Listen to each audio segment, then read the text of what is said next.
know, I'm doing what I'm doing, but I also have my elderly mother and my elderly aunt that we take care of. Now, you know, if you ever have to take care of an elderly parent, you know that sometimes that can take a fair amount out of you. And I've got some good people to help me, but, you know, I really just didn't need or want her to be in the hospital yesterday while I was here. I didn't really want to have to think about that. I didn't want to have to try to deal with that in between, and I'm making all these phone calls and trying to tell everybody what to do, and thank God my girls were doing a great job, but you know what? I can't waste the energy I've got getting upset about something I can't do anything about. So here's what I've learned to say. You know what? It is what it is. It is what it is, and we will deal with it one day at a time. Come on now, I want you to learn that today. It is what it is, and we're going to deal with it one day at a time. This morning, one of the girls that really assists me and helps me a lot and has certain things that she does, she overslept this morning. And by the time she woke up, actually I woke her up, then it was too late for her to do the things for me that she normally would do, which meant that now I needed to do the things that she normally did. So I went, it is what it is. We'll deal with it. See, I've learned over the long haul that God gives us the grace to do whatever we need to do if, and only if, don't miss the if, we keep a good attitude.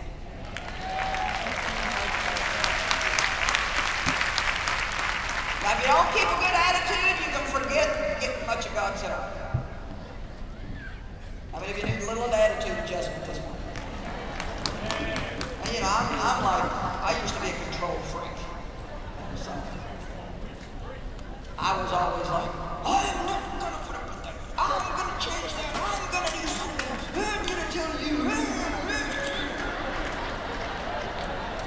I got any relatives here? And I'm just here to tell you that if God can change me, God can change anybody. I had a bad case. Amen? Yesterday morning, we had the protesters at our hotel.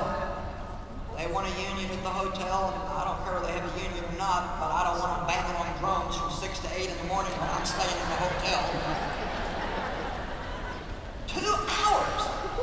And I mean, if you could look out our window and see them, it was like, Well, here's the humorous thing. When they checked me into the hotel, which some of our team gets here ahead of time, does that, when they checked me into the hotel, they moved me from one side of the hotel to the other side because that side they thought was too noisy. So they moved me to this side.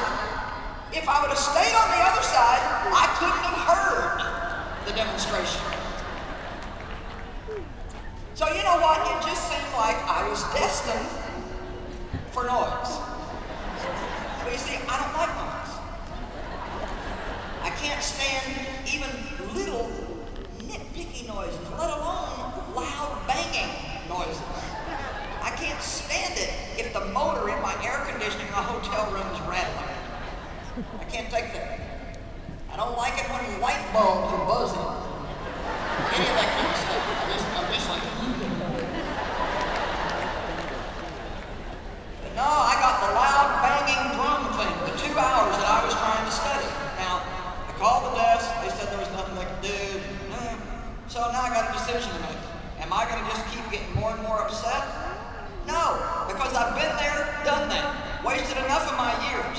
I can't do anything about it, and I need to study, so it is what it is, and God is going to give me the grace to work around it and still get done what I need to do. I'm not giving the devil my peace and my joy.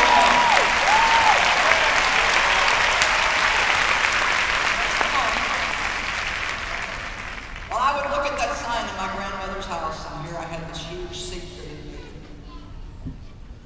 My dad was abusing me, and I didn't know what to do about it. Somehow or another, I would look at that sign, God me to accept what I cannot change what I can, and wisdom knows the difference. And somehow or another, I drew strength from that, and even as a little girl, I made a decision.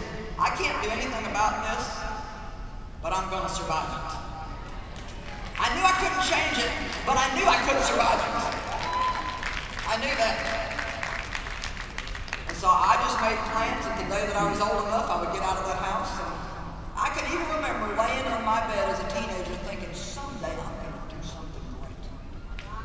Because my father had always told me I'd never amount to anything, and that just made me mad. Now, I received Christ when I was 9 years old, and I will say that I don't believe I would have had that determination had I not received Christ into my life. You see, when you receive Jesus Christ, you receive the Holy Spirit, and you don't receive weakness and wickedness and inability and can't. You receive ability, efficiency, might, power. Woo-hoo! I shared with you this morning the Apostle Paul said in Ephesians 1 that he prayed for the church that they would know and understand the power that was available to them as believers. I want you to understand today that you've got what it takes. Whatever you have to deal with in life, you've got what it takes. And you need to renew your mind to that and stop thinking that you can't, because as long as you think you can't, everything that comes along is going to overwhelm you